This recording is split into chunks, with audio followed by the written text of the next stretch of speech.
Welcome to Face to Face. This is a show about change and about what's next. It's a show that wants to ask questions, peel back the layers of our average everyday experience, and go beyond scratching the surface. We interview amazing people with incredible ideas and stories who have done wild, weird, and wonderful things. Remember that imagination shared creates collaboration, and collaboration creates community, and community inspires social change. I'm David Peck, and this is Face to Face.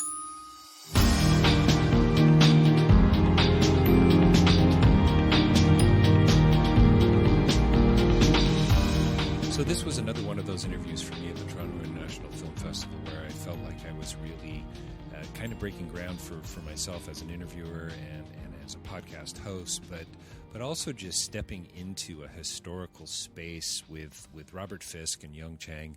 Chang's the director of Up the Yangtze, which is a brilliant film. If you haven't seen that, you definitely need to see that as well. But this is not a movie, is what we're talking about here in this interview, directed by Chang and with legendary foreign correspondent and author Robert Fisk. And I've just had so much fun in this interview, and I hope they did too.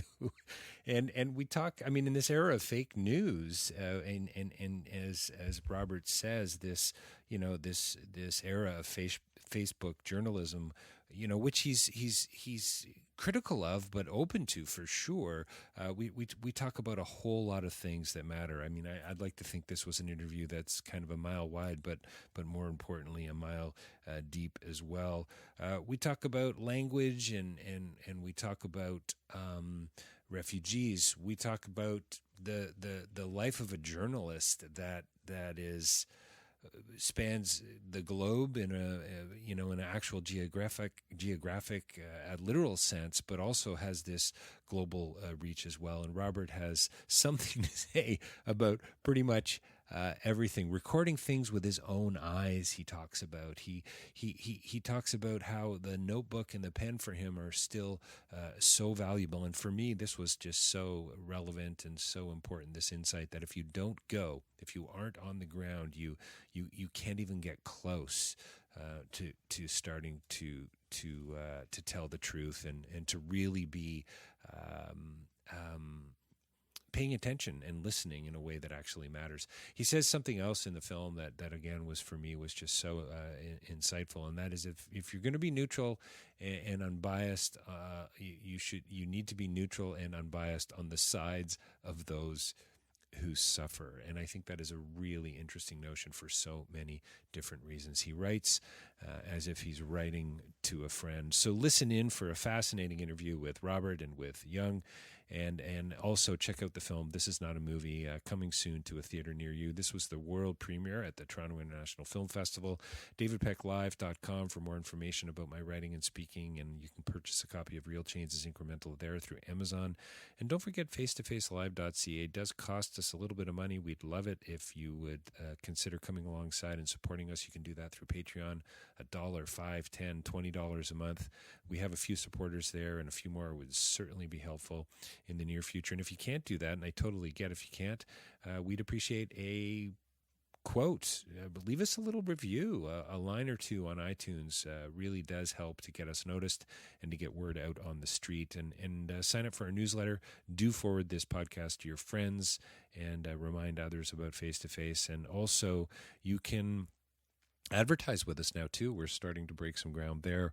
We have a newsletter. You can advertise there. Banners on the website. You can advertise through a podcast. We can even do special podcasts created just for you and yours. So do reach out to us if you're interested in advertising to a new demographic. It's pretty wide and it's global. And we are listened to on a regular basis by thousands of people around the world. So check us out. Reach out to us if you dare. And also rabble.ca. We're hosted there. News for the rest of us, journalists and podcasters and writers and thinkers that are tackling issues that matter. So check them out as well.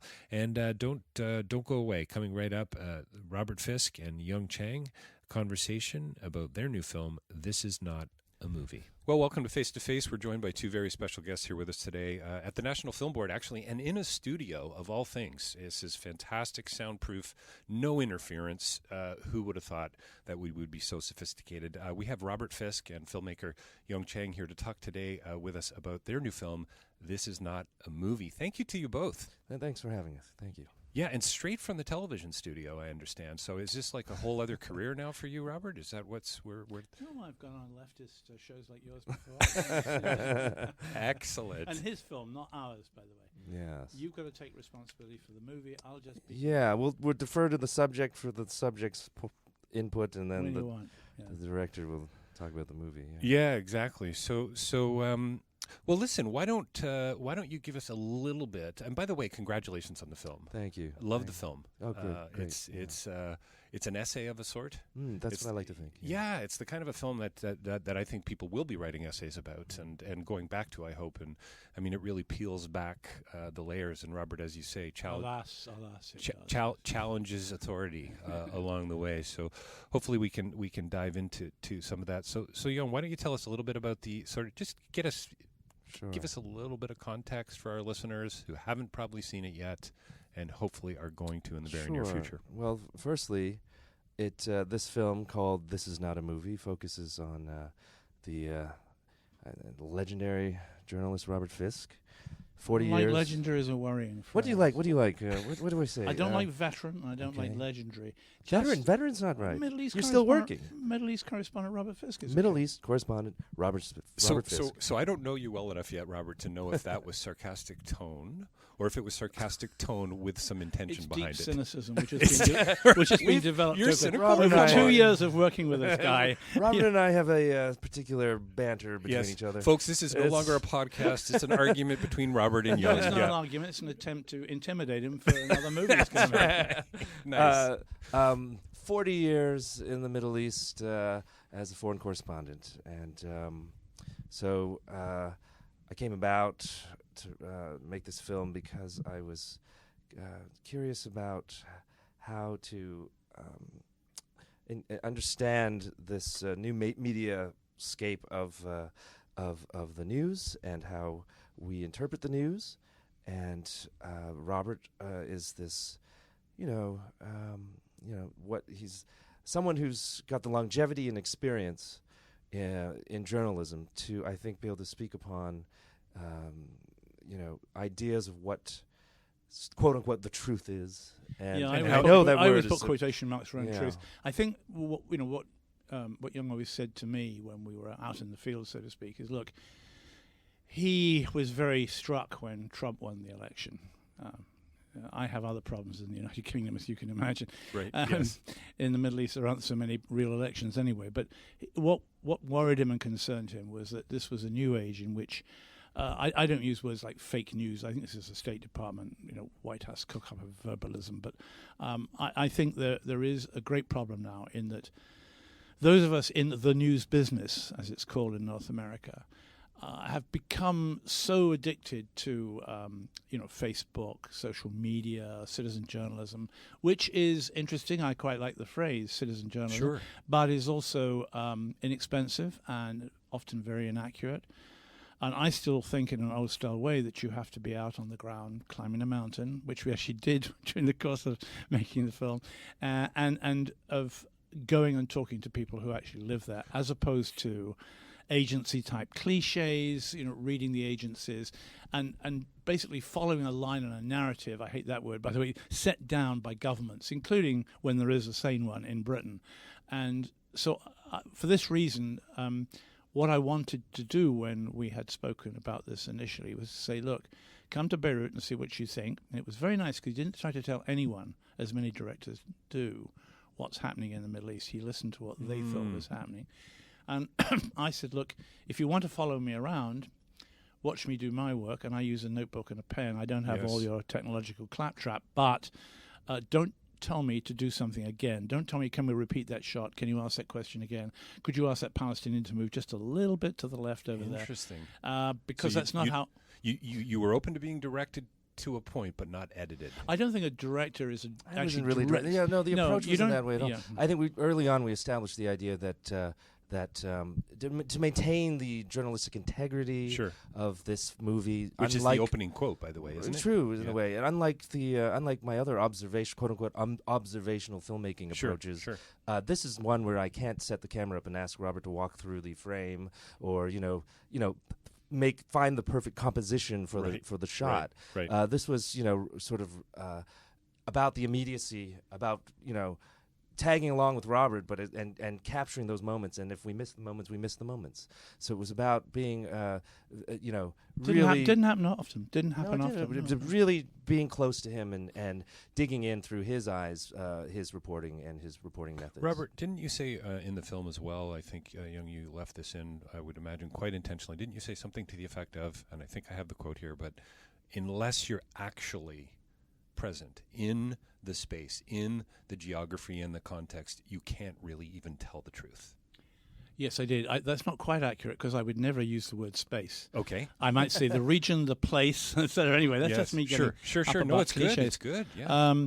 No, look, I think the point is that a journalism has developed where you can sit with a laptop and with the help of agency wires, blogs, emails from friends, you can write about the Middle East with apparent clarity from Greenland. Well, that's going to be under Trump's control, but somewhere in the world, tens of thousands of miles away. And the extraordinary thing is that you can also be taken very seriously when you do this, so that later people will say to you, even in Beirut or in Syria, but hang on, are you sure that's right, Bob? Because I heard on this station X1, whatever you see, that these people said this, that this president's going to hold an election, whatever, Sure. And I was very struck.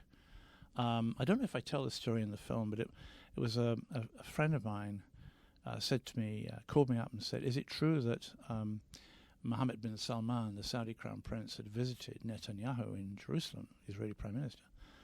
I said, where the hell did you get this garbage, you see? And she said, look, it's on all the blogs I'm reading, it's on all the Facebooks. I said, no, but where did it come from? Can't you just put this rubbish down, stand up, live on planet Earth, and say that is not conceivable? Mind you might say that it's inconceivable that Trump would meet the Taliban at Camp David. However, in the Middle East, it's a bit of a saner world. You don't see that happening. That's not going to happen.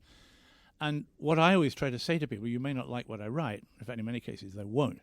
But at least I've been there, seen it, talked to people. I can't promise you 100% knowledge because I can't see over the hill. But at least you get a flavor of what's actually happening. And that it's not our job to do what I call 50-50 reporting. That means you don't say, well, the Palestinians say this, but the Israelis say that. And I think it's a sort of duty we have to we don't have to be neutral. We should report on the side of those who are suffering. Do you know what that's exactly where I was going, Robert. There's so many sound bites and quotes, and you probably hate sound bites, but moments, no, I don't. Actually, I accept sound bites. Really? But I'm going to write a rule book about this. Moments that are just, I'm getting some goosebumps here, but the idea of being biased on the side of people who are suffering, to me, is wonderful. It's worth exploring. And a perfect example of this is in the film is Amira Haas, I'm sure you've had her on your podcast. You should have done if you haven't. Most famous, in my view, most famous, with the exception of Gideon Levy, who's her equal, Israeli journalist on Haaretz, who lives in Ramallah. Only Israeli journalists who, as Gideon Levy once put it to me, lives among the enemy. Not actually literally, but I mean, Right, sure. Most Americans do too, don't they? Do they? Most Americans live among the enemy, don't they? Sorry, tried. That was I got it. Good. Fellow I got it too. Yes. Anyway, a little bit of comedy this morning, folks. Anyway, I thought a number of people, and Nermeen, the very young and very painful young Palestinian girl whose father's just been murdered.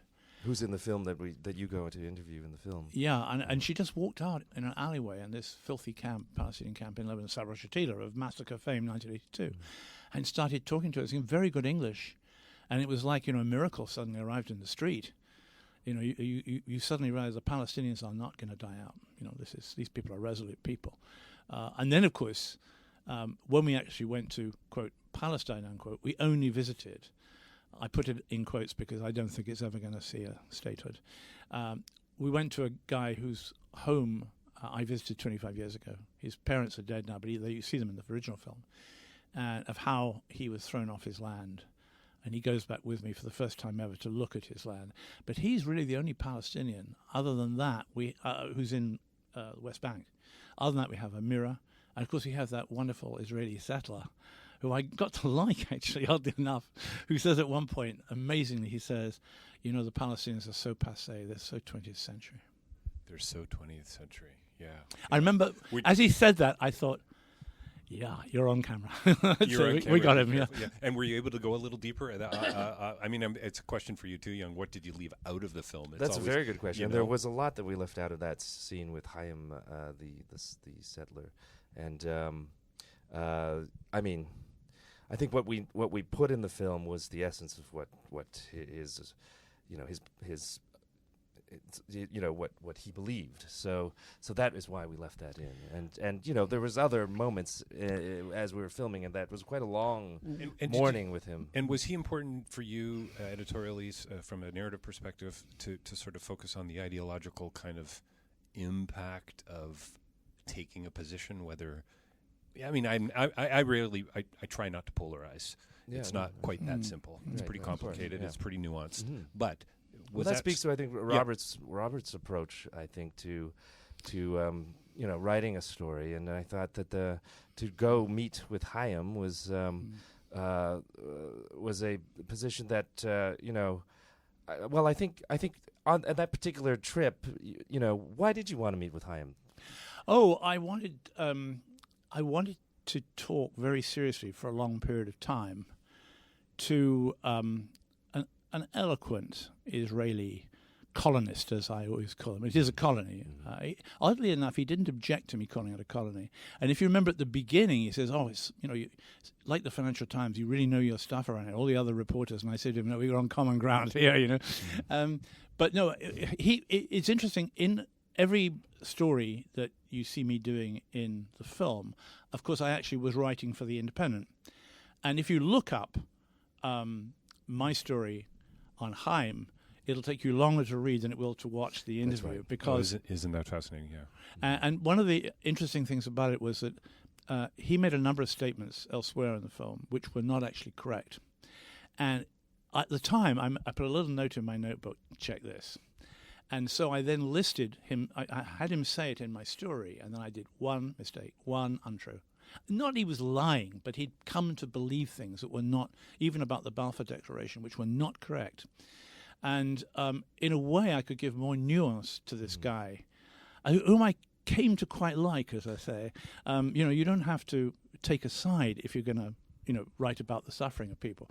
But one of the things that came out of this about filmmaking was that while the technology of journalism has changed both for Young and for me, I've probably made a better advantage of it than him, because I've got a laptop now. I can send my stories by email to London, which I do. It's one of a few concessions to technology. But what I can do now, we're not a newspaper, although I miss the Independent as a newspaper. On the website, instead of writing 800 words or calling the office and saying, "Can you take 900?" or "Will it hold till next week?" I can file 2,000, and you don't wait 24 hours to read it. You have 5, 6, 20 times the readership in less than an hour. And I like that as a journalist. I want to be read by people. Of course, yeah. But the interesting thing is that in some ways, although the digitalization of the film technology has substantially changed, you know, the absence of that awful umbilical cord that connected you to sound man, etc., the one thing that's not changed is the temporal problem. 90 minutes is the maximum movie length time you can do to a documentary. And it was very sad for me, because it reminded me of newspaper days, in seeing how many stories, which must have looked good on the screen, because I didn't see the rough cuts. You know, we had one on the destruction of Lebanese mountains, the historic mountains, by capitalist billionaire construction companies in Beirut, who were using the tops of mountains. The landscape of Lebanon is changing in building new high-rise blocks, which are just investments. Nobody lives in them in Beirut. We even had to chase a truck down a mountainside to find out where it was going. They said it was going to the airport for new runway. It didn't. It went to a construction site. Are these going to be the extras on the? Oh, for sure. Yeah. I mean, I think they will find a way to be seen at some point. We did shoot. There's plenty of material. I bet. We were spending a lot of time. This was with about the Robert. destruction of the heritage of Lebanon. Right. And it showed a story that was not about war. It was not about violence. It was not about peace process, as a phrase I refuse to use. It was about total corruption. And the other thing was, at the very end, we managed to find a young, very honest Catholic Maronite, of course, in Lebanon, priest, who admitted that the church was involved in this, which was stunning. Wow. And again, we did a series of 3 to 4 pieces in the Independent. Didn't make it the film. And then we have Gideon Levy. Gideon as well, of course. And Gideon Levy, whom you know very well, I'm sure, and I'm sure your listeners do, Amira's colleague and friend. And I talked to him about journalism, and he was devastating about laptop, Facebook journalism. Right. I was very sad he didn't make it into the film. But on the other hand, you see, if that had cut Amira back, who's so powerful, I would. But this is your problem. But it shows that the technology of film cannot do anything about the temporal problem, how much time you have. Right. But now my technology allows me to bore you to death with 7,000 words on something I'm obsessed about in a very short period of time. You type really fast, by the way. It's remarkable. I mean, did you speed the film up at all? No, this is Robert's hands. No, you wouldn't have seen the hands then. That's real time. It's amazing. No, I want to add to that, though, the please. idea that the temporal kind of challenges we face in filmmaking, and it's we are limited by the attention span of an audience. I think that is the gauge in which we have to time our film, and I think this movie ended up. It's the longest film I've made. It's almost. I didn't know that. Actually. It's over 90 minutes. We're breaking the 105 minute. 108 Okay, you're getting there. You're getting time. there. You're getting there. I'm getting there. But you know what? That speaks to the subject matter. Is there a 108-minute rule in documentary filmmaking? I think our rule was there is no time, Sure. cut off. It just had to, the pace and feel of the film had to feel right. And that's where we landed. Yeah, that makes sense. You know what I mean? Makes a lot of sense. It's Love not a to ask perfect you number. about lens in a second, but Robert, and happy for either of you to go down this road, but early on in the film, you take on the problem of evil.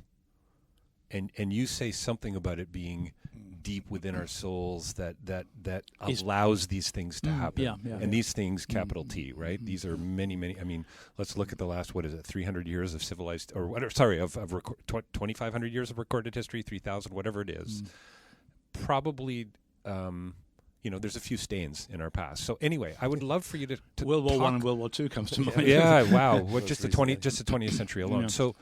Any comments on that? I mean, well, I wasn't being religious, by the way. Okay, there was nothing religious about the use of the word can evil. be if you like. And probably, if you put it in its time, it's not. We've only thought of evil as a subject for 500-600 years. Well, when the Romans crucified enemies or slaves, or they sent Christians to the lions, there was no human rights in Rome. They had law, they had poetry. But you can't apply our standards to that. However, I actually spoke those words completely contemporaneously. I hadn't, thought through, like I know TV people do, what I wanted to say before I see it. I'd been, of course, to all these ruined areas before. I drive through them every time I'm in Syria, but it was the first time. I don't normally need to stop, but I thought it'd be good to actually. I was very much aware that the image on a big screen would be sensational. This was Aleppo, wasn't it? No, the one that at the beginning is Homs. You do see Aleppo later when I'm walking around. Yeah, that's how you end the film, isn't it? Yeah. One ruin does look much like another, as you were. And I thought that this looked like a ruined city of World War II. Indeed, it did. And I'm just old enough to have been taken by my father to Hamburg when it lay in ruins. I would have been 5. And it would have been destroyed 8 years earlier. And I could see the parallels completely clearly. And in one, in fact, recording I did with an Armenian cameraman, which might or might not be of use to Young, I was in Aleppo doing a film, and I actually talked and made comparisons with World War II. After all, the Allies, whether we liked it or not, after the Germans began the war and committed the vast crimes of the century and beyond, I said that, we pretty much destroyed Germany and all its history and ancient cathedrals and so on, as well as a good many Nazis, one hopes. But when I was walking back up the street, I got the impression, and it was something that came from what I was thinking about Lebanon in the past and Iraq and so on. I got the feeling that there was no rational explanation for what had happened. I was tired of saying, the crisis turned into a political conflict which became violence, which then pitted the Syrian army against Nusra or armed opposition groups, who then the battlefields moved, by which time you've forgotten what it's about. And I think there is something more, much more powerful at work, and that is that we let this happen. And by letting it happen, like we let political catastrophes overtake people when we sit in the warmth and comfort of Ottawa or Washington or wherever, we are all complicit in it, and that we therefore permit it, and that it is evil in the sense of being wrong, as in the right and wrong that you're taught as a child, to permit this to happen. But we do let it happen, and it's happened for so many times. We grow up with pictures of ruins and war movies and Hollywood destruction that, Homs is in ruins, and there's Bob walking through them. What's strange about that? It's powerful, and it's fascinating on a certain level, and deeply tragic on another. By the way, we're getting close to having to end the interview, and I'm really annoyed, just so you know, because we've barely scratched the surface. But I can feel that this conversation requires a much discussion. I think we've got part two. We'll get that in the books, but we're not wrapping up yet. So, Young, are you a filmmaker? Are you a documentarian? You a journalist? You a storyteller? What? That's great. I'm a filmmaker, and I think. Documentarian isn't the right word. I think you wouldn't call a fiction filmmaker a fictionarian or something like this. I'm a filmmaker. I had a philosophy professor who said you've got to create a new word at least once a month. So is fictionarian? Did you just? I think you might have. Which I'm not. And I'm a storyteller as well. And I think this film in a way is a little bit like an essay, and it's meant to build with Robert's reflections and his thoughts on journalism and such, and I think that the key difference between I think a filmmaker that makes documentaries and a filmmaker that makes fiction film is that I think a lot of the work is done in the editing room, and this film we collected a bunch of material in the present day with Robert actively working, and then the challenge was then how to integrate that with amazing archival footage that we also had from Robert's personal archives to some films about Robert that Robert was featured in or you were a part of through the decades. One from BBC in the 1970s when Robert was in Northern Ireland, and the second was in the early 90s called Beirut to Bosnia, a 3-part series that Robert was the host. I don't know what you and presenter, perhaps? Presenter, a personal view. Yeah. And for me, that combined with Robert's character, the way he's able to talk through history as you walk down a street in Beirut, that idea of bouncing from past to present was how I wanted to structure the movie. And that could only be done with the talent of an editor like Mike Munn. So together we were really trying to find the organic way to bounce from present to past, using these little links that Robert in the present day can throw us to in the past. It was quite a long process. I bet. That's good. Robert, you talk about writing as if you're writing to a friend. You talk about eloquence, anger, and truth, I think. Yeah, I put quotes around truth. Oh, yeah, of course, yes. Truth is now one of my you talk cliches. You talk about desemanticization, which yes. that could be a whole podcast in itself, and I think it should be. I like that word. That's okay. Same. Same. I kind of laughed desemanticizing war. In other words, presenting it as a clash between two distant people. But sometimes well, you talk about also tired and lazy language, right? Because we love the word terror. It doesn't even mean anything terror. anymore. Terror. That's right. That's the headline. Yeah. But it's still used. I mean, it's like a political medicine that's long past its sell-by date, but it's still used and it still works. That's the worst thing about it, I go back now. I mean, I've got so many files I can go back through and say, I remember that speech before. bingo, you find that Trump's saying something or a sentence that was used by Carter. I mean, I'm not just saying that. I don't think there's a sort of huge computer in the White House, or if there is, it probably doesn't work. But the point is that it's not like it's computerized. It's that we have sold ourselves on dead language, and politicians and State Department spokesmen and soldiers, presidents, generals particularly, they shamelessly use this language. I remember once in the Baghdad Green Zone when a general said there's been an uptick of violence. An uptick of violence. Yeah. And that word went straight in all the headlines because it was a subs word, uptick. And then people talked about an uptick in the crisis. And then the word crossed the Atlantic. There was an uptick in the hurricane violence, you see. And sometimes they'd say, oh, there's going to be a surge of American troops. And a surge is something powerful. A surge of American troops means reinforcements because you've got a major military problem on your hand.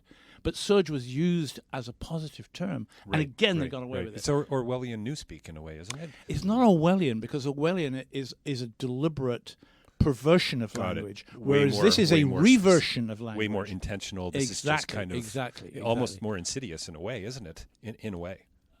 Yes, it probably is.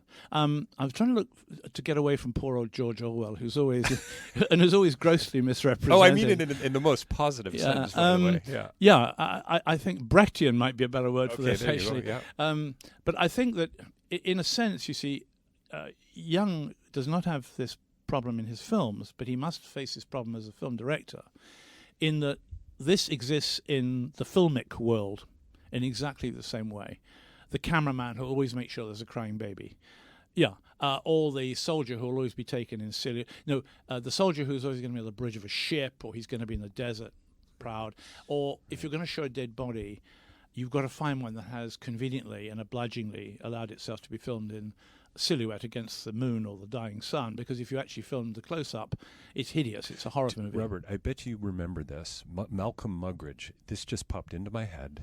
I remember him commenting on an interview I read many years ago. There was an execution somewhere, and they brought in fake grass because they wanted a richer color. This is the memory I'm having. I may be making this up. We'll need to fact check this for sure. I met Muggeridge once. He lived in Tenton in Kent.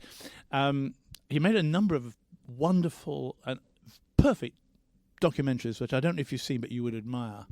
And he did one on neutrality. This is American neutrality, until Pearl Harbor 41.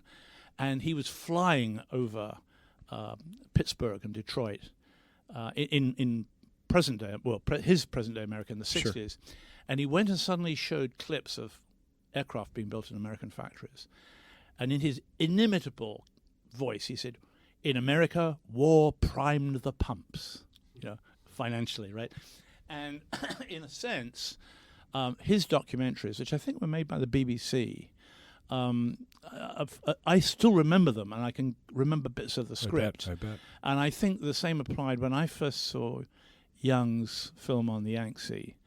I thought, I'm going to remember that film. Right. And it's like a great book. If you remember a film, you will remember quotes from it, and it'll stick. And that's the novel. That's well, and you fiction. hope, I would think, as a filmmaker, as a journalist, you're hoping that these stories, I'm going to use the word fester, but that might be a little too pejorative, but they get in, they sink in nice and deep. They create these moments of empathy, empathetic responses that are hopefully going to push you to, like as you both say in the film, challenge authority and take not only your thinking to the next level, but your action as well.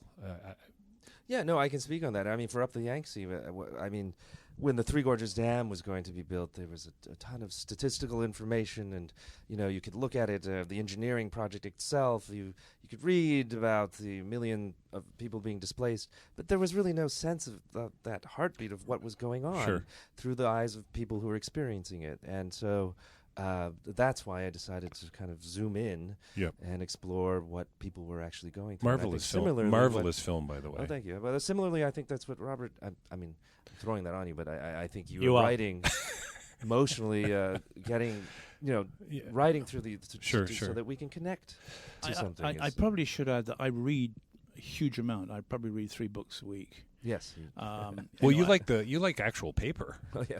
Well, yeah, but I mean, I let's would get never into the read an 21st e-book. century. By the way, Robert. ebooks are going out in Britain. My publisher. Is that in Britain, right? No, they're right out. And in the Arab world, they virtually at one point they were 84%. So when I get a new book, I smell it. Yeah, and you'll smell mine when it comes out, hopefully at the end of next year. Excellent, thank you. Yeah, no. Well, I actually to talk about sniffing in a story, don't I, in the film, if you remember.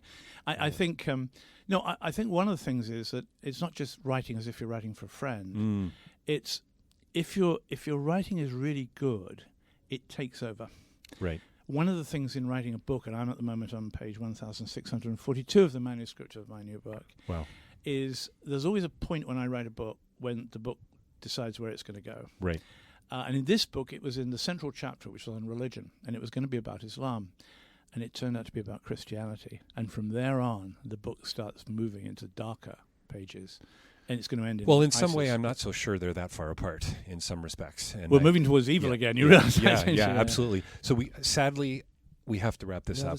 Can we talk about Robert's anger for a second? I think he says in the film that he's getting angrier as he gets older. Young, same for you. And I would imagine everything that Robert says comes with some footnotes. But can you guys talk about that? I mean, you don't strike me as angry guys. You really don't. But you're interested in the truth. Clearly, the film's about challenging authority, taking it to the next level, and so on. Anyway. No, I mean, I think.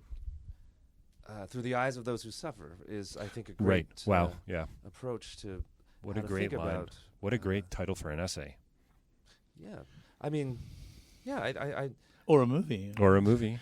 Yeah, no, there is an anger behind things that don't feel right, and I mean, maybe justice is a better word, or a desire for. Yes, you know? exactly. If you think of the British soldiers who liberated Belsen concentration camp, and no doubt the Russians who liberated Auschwitz, a lot of them said afterwards, so now we know what the war was about. Now I know it was worth fighting.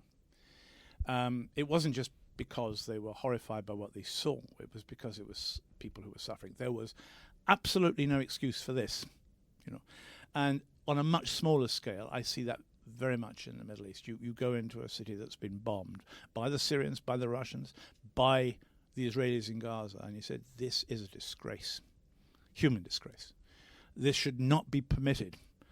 Now, you can't rely on the Almighty to stop it happening. I still don't understand why he doesn't if he exists, but there should be. After the Second World War, we had the UN, and we generally believed that life was going to get better morally. We had the UN, we had the new ICRC, International Red Cross, we had the protocols of 1948, 1949 Red Cross.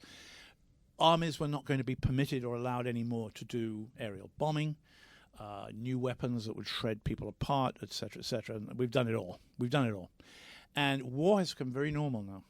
In fact, I would say I was writing 50% politics when I first went to the Middle East in 1976, and now I think I'm probably doing 32%, 33%. The rest is new weapons, more cities ruined. Wow, yeah. Through the suffering of others? I mean, that's not a bad way to end. It's a statement. It's a question mark. I don't know about you, but I feel kind of unsatisfied that we've got to wrap this up. But today here at the Toronto International Film Festival and at the National Film Board, a little shout out for them. But Yung Chang, thank you for your time. Robert Fisk, what a pleasure and honor to meet you. And wow, talk about just scratching the surface. Come on.